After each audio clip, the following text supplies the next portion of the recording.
ते तर चालेल. आता दोन दोन प्रश्न माझे प्रामुख्याने. एक तर भाई जयंत पाटलांविषयीचा जो विषय सध्या चाललाय, त्यांनी काल म्हटलंय की शिवसेनेने म्हणजे उद्धव ठाकरेंनी ऐनवेळी उमेदवार दिल्यामुळे माझा पराभव झाला. हा एक भाग, कारण हे महाविकास आघाडीशी संबंधित विषय आहे. आणि दुसरं छगन भुजबळांची आपल्या अलीकडे झालेली भेट, ती केवळ त्या आरक्षणाच्या विषयापुरती किंवा राज्याच्या वातावरणापुरती मर्यादित होती का आणखी काय? जयंत पाटील यांचा आमचा एकत्रित निर्णय झाला नव्हता.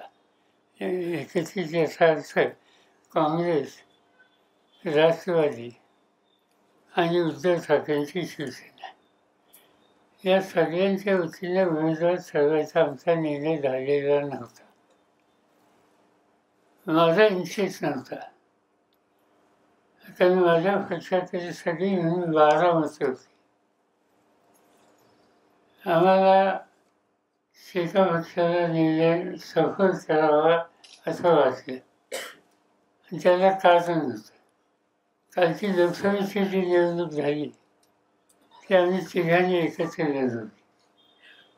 ती एकत्र लढवत असताना डावे, त्याच्यात CPM, शेतकरी कामगार पक्ष हे येतात.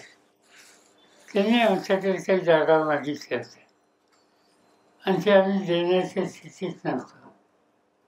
त्यावेळेला काँग्रेस, शिवसेना आणि मी तिघे एकत्र असताना मी आमच्या सहकार्यांना सांगितलं की आता आपण डाव्या पक्षांना अकोमोडेट करू शकत नाही, पण यानंतर निवडणुका द्यायची, कुठे विधान परिषदेच्या असतील किंवा उद्या महाराष्ट्राच्या असतील, तर तिथं आपण कुठे यांना अकोमोडेट करू.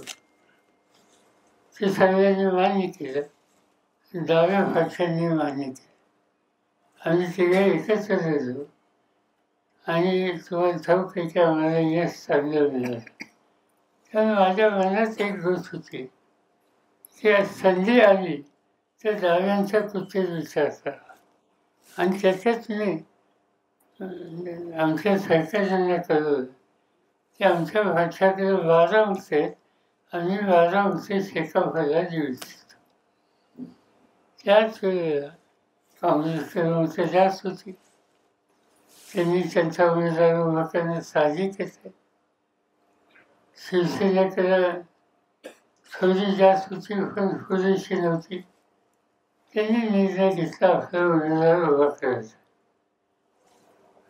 आता त्याची जी स्ट्रॅटेजी आहे त्या स्ट्रॅटेजीमध्ये मतभिन्नता होती. माझं व्यक्तिगत मत वेगळं होतं. तुम्ही लक्षात घ्या, काँग्रेसकडे काहीतरी 40-42 आमदार होते. किती होते? 37. आमच्याकडे 12. शिवसेनेकडे 15 आणि 1 कडक असे 16. आम्ही काय म्हणजे माझं गणित वेगळं होतं. काँग्रेसकडे जेवढी मतं आहेत त्यांनी 2 नंबरचं मत, 1 नंबरचं मत कोणालाही द्यायचं नाही असं माझं मत होतं. निवडून यायला त्यांना 22-23 हवी होती. माझी सूचना होती तुम्ही तुमच्या आधीची काय असतील ती सगळी तुम्हाला घ्या 1 नंबर, आणि 2 नंबर 50% शेकापला द्या, 50% शिवसेनेला द्या.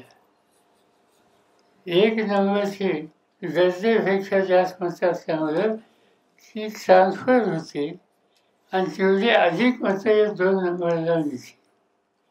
आणि 2 नंबरने आपलं पहिलं मत हे सेनेला द्यावं आणि सेनेच्या 2 नंबरने पहिलं मत शेकापला द्यावं.